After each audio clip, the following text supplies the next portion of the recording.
വിലക്ക് ഏർപ്പെടുത്തുന്നുണ്ട് എന്ന രീതി പറയുന്നുണ്ട്. പാർവതി തിരുവോത്തിന്റെ ഉദാഹരണമൊക്കെ നമ്മുടെ മുൻപിലുണ്ട്.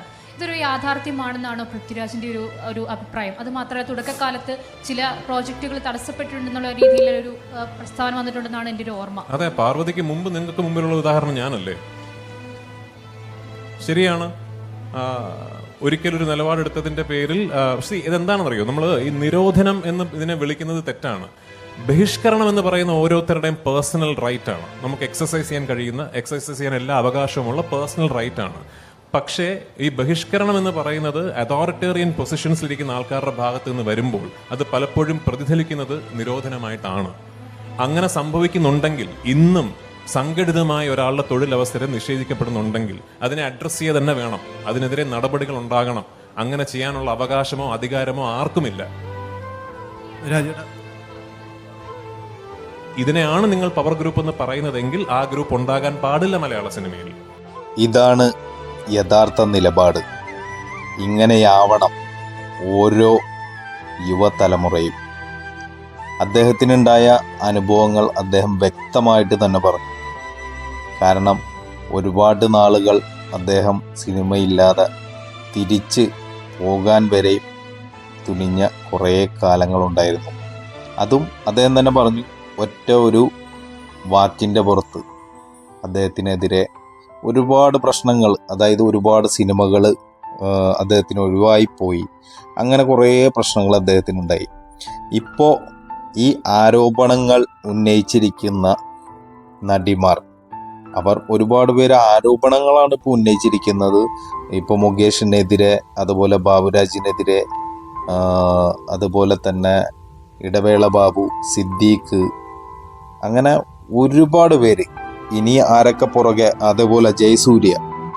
അപ്പോൾ ഇവർക്കെതിരെ, എല്ലാവർക്കുമെതിരെയും ആരോപണങ്ങളാണ്. ഇന്ന സമയത്ത് ഇന്ന കാര്യങ്ങൾ ഉണ്ടായി എന്ന് എല്ലാവരും ആരോപണമാണ് ഉന്നയിച്ചിരിക്കുന്നത്.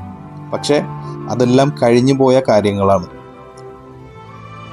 അതിൽ ചിലർ രേഖാമൂലം അത് പരാതിപ്പെടുകയും, പക്ഷേ അതുവരെയും ആരും അന്ന് ഇപ്പോൾ ഈ ന്യൂസുകളെല്ലാം എടുത്ത് ഭയങ്കര ഹൈലൈറ്റ് ചെയ്യുന്ന മാധ്യമങ്ങൾ, ഇതിനു മുന്നേ സിദ്ദീഖിനെതിരെ അങ്ങനെ ഒരു ആരോപണവുമായിട്ട് ഒരു സ്ത്രീ വരികയും, പക്ഷെ അതൊന്നും അവർക്ക് എന്തോ ലാഭം കണ്ടിട്ടാണ് അവരത് ചെയ്യുന്നത്, പറയുന്നത് എന്നുള്ള രീതിയിലാണ് അന്ന് അതിനെ കണ്ടത്.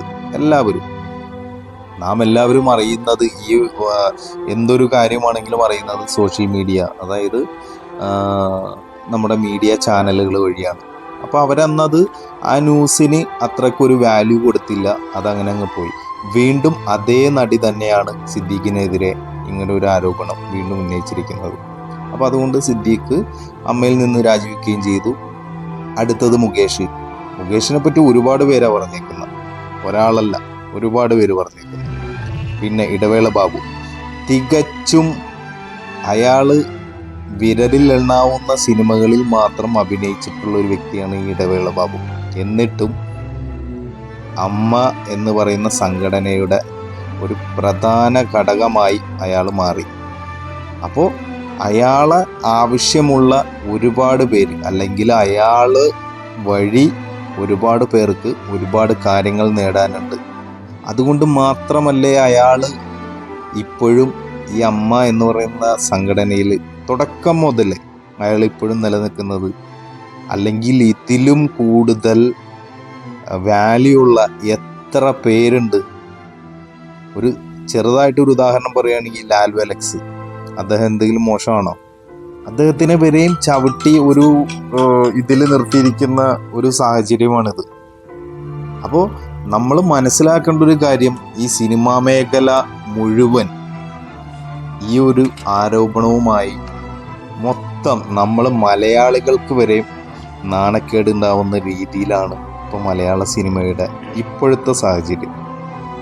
അപ്പോൾ ഈ കഴിഞ്ഞ ദിവസം ജഗദീഷ് പറഞ്ഞായിരുന്നു അന്വേഷണം വരട്ടെ. അത് തന്നെയാണ് വേണ്ടത്, അന്വേഷണം വരണം. സർക്കാർ അതിനു വേണ്ടി ഒരു 8 അംഗ ടീമിനെ നിർണയിക്കുകയും അവരുടെ നേതൃത്വത്തിൽ അന്വേഷണം ആരംഭിക്കുകയും ചെയ്തിട്ടുണ്ട്.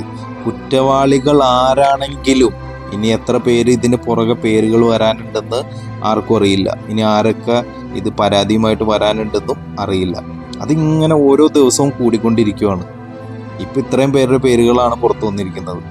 അപ്പോൾ ഈ സംഘടന എന്തിനാ സത്യത്തിൽ?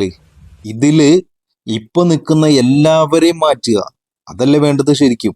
എത്രയോ ചെറുപ്പക്കാർ, കഴിവുള്ള എത്രയോ ചെറുപ്പക്കാരുണ്ട് നമ്മുടെ മലയാളം ഇൻഡസ്ട്രിയിൽ. അപ്പോൾ അവരെല്ലാം അതിലേക്ക് കൊണ്ടുവന്ന് അത് നല്ല രീതിയിൽ പോകും. ഇത്രയും കാലം അവർ മോശക്കാരാണ് എന്നുള്ള രീതിയിലാണ് സീനിയേഴ്സ് അവരെ പറ്റി പറഞ്ഞുകൊണ്ടിരുന്നത്. പക്ഷേ അവരിലും മോശപ്പെട്ട ആളുകളാണ് സീനിയേഴ്സ് എന്നുള്ള കാര്യം ഇപ്പോഴാണ് എല്ലാവർക്കും ബോധ്യപ്പെട്ടത്. അപ്പോൾ ഇപ്പം നിലവിലുള്ള എല്ലാവരെയും അതിൽ നിന്നും മാറ്റി പുതിയ ചെറുപ്പക്കാരെ പിള്ളേർ ഇതിലേക്ക് വരട്ടെ. അതിൻ്റെ തലപ്പത്ത് വേണി ലാലു അലക്സ്, അങ്ങനെയുള്ള വ്യക്തികൾ ഇഷ്ടം പോലെ പേരുണ്ട്. അപ്പോൾ അവരെല്ലാം ഇതിലേക്ക് വരണം, എങ്കിലേ ഇനി മലയാള സിനിമ ഈ ഒരു നാണക്കേടിൽ നിന്നും കരകയറാൻ പോകുന്നുള്ളൂ. അതാണ് സത്യം.